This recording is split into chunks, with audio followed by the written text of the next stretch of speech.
My girlfriend texted, "I'm moving out to focus on myself. Keep the ring, I don't deserve it." I replied, "Smart decision." Then I sold the $12,000 engagement ring and used the money for a guy's trip to Vegas. 48 hours later, she was sobbing at my door, realizing I'd taken her seriously. I'm 34, male. Derek, still trying to process what just happened, but honestly feeling pretty clear-headed about it all. Yesterday around 2 p.m. I was finishing up some work from home when my phone buzzed. Text from Cassie, my girlfriend of 4 years who I proposed to 6 months ago. The message read, "Derek, I need space to find myself as an artist. I'm moving out to focus on my creative journey. Keep the ring, I don't deserve it, after putting my dreams on hold for this relationship." I read it twice, then a third time. 4 years together. Living in my house for the past 2 years. Ring cost me $12,000. Wedding planning in full swing with deposits already down.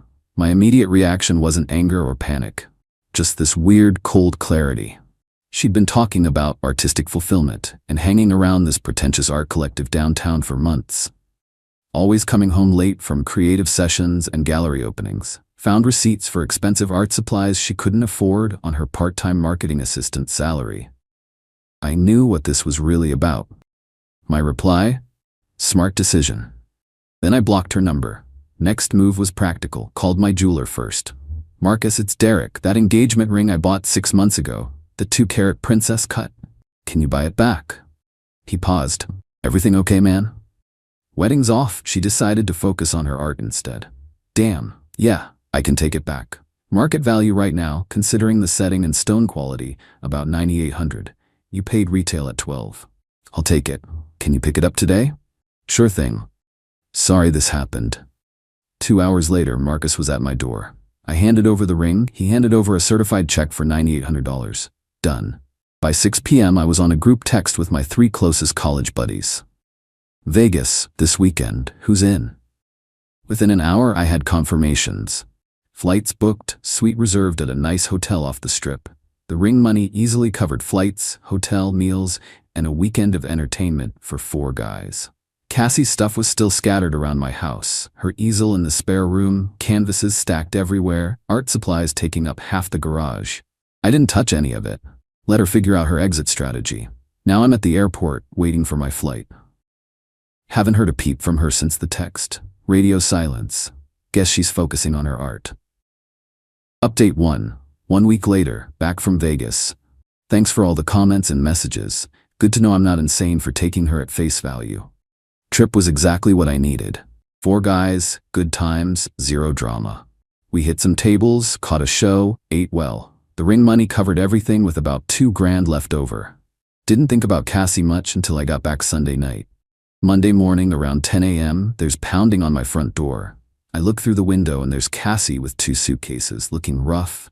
Hair unwashed, clothes wrinkled, clearly hadn't slept well. I opened the door. "Derek." She looked relieved. "Thank God you're here. My key isn't working. I changed the locks." Her face fell. "What? Why would you do that?" "You moved out. You said so in your text."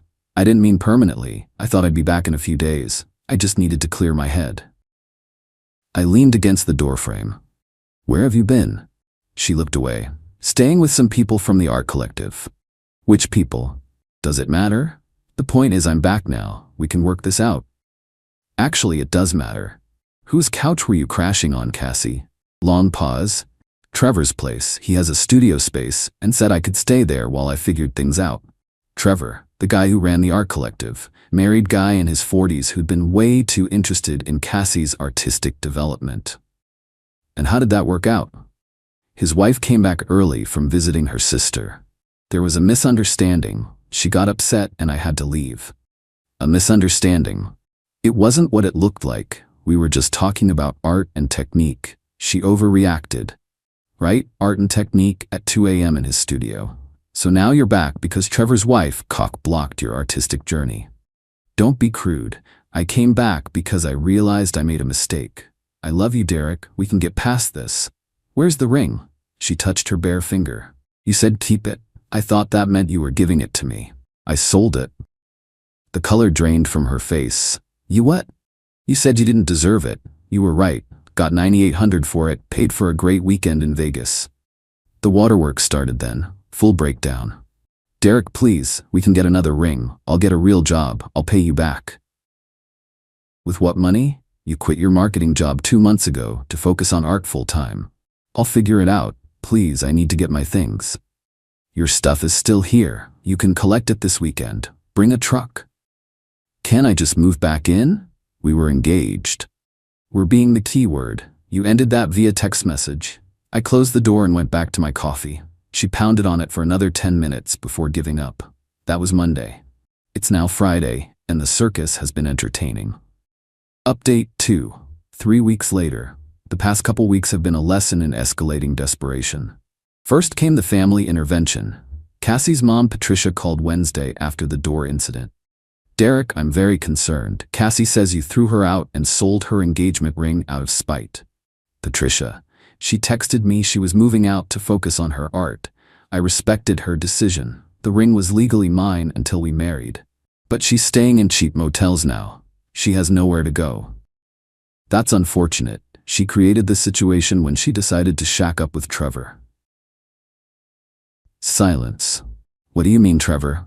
Apparently Cassie hadn't mentioned that part to Mom. Ask your daughter where she's been staying and why Trevor's wife kicked her out. Patricia hung up. The collection attempt happened Saturday as scheduled. Cassie showed up with her sister Emma and a U-Haul truck. I had everything packed and ready by the front door. It took me 3 hours Friday night, but I wanted this done clean. Everything's here, I said. Easel, canvases, all the art supplies, clothes, books, everything. Emma was shooting me dirty looks while they loaded. Cassie kept trying to start conversations. Derek, that painting of the sunset, I made that for us. Can I leave it here? Nope, it's your art. Take it with you. What about the coffee maker? We bought that together. I have the receipt, my credit card, it stays.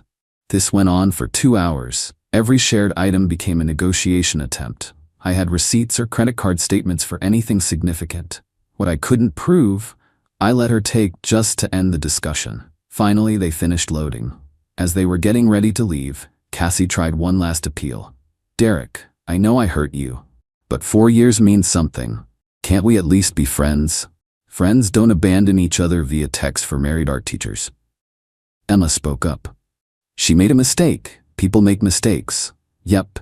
And people live with the consequences of their mistakes. Goodbye, Cassie. They drove off. I changed my locks again that night just to be sure. Heard through a mutual friend last week that Trevor's wife filed for divorce. Apparently this wasn't his first artistic mentorship with young women. Cassie wasn't special, just the latest in a pattern. Final update. 2 months later, time to wrap this up. It's been about 10 weeks since Cassie's artistic awakening text. The harassment stopped completely after the pickup. No more calls, no legal threats, no family interventions. I think reality finally hit when she had to find storage for all that art equipment and figure out how to pay for it. Found out through our mutual friend Sarah what happened next. Cassie burned through her savings on motels and storage fees within 3 weeks. Had to move back in with Patricia 2 hours away. Trevor's divorce went through fast. His wife had apparently been documenting his affairs for months, just waiting for the right moment. Cassie was the final straw, but not the only evidence. The art collective shut down after Trevor left town. Turns out he was behind on rent and using membership fees to fund his lifestyle. Several other women came forward about his mentorship methods once the news broke.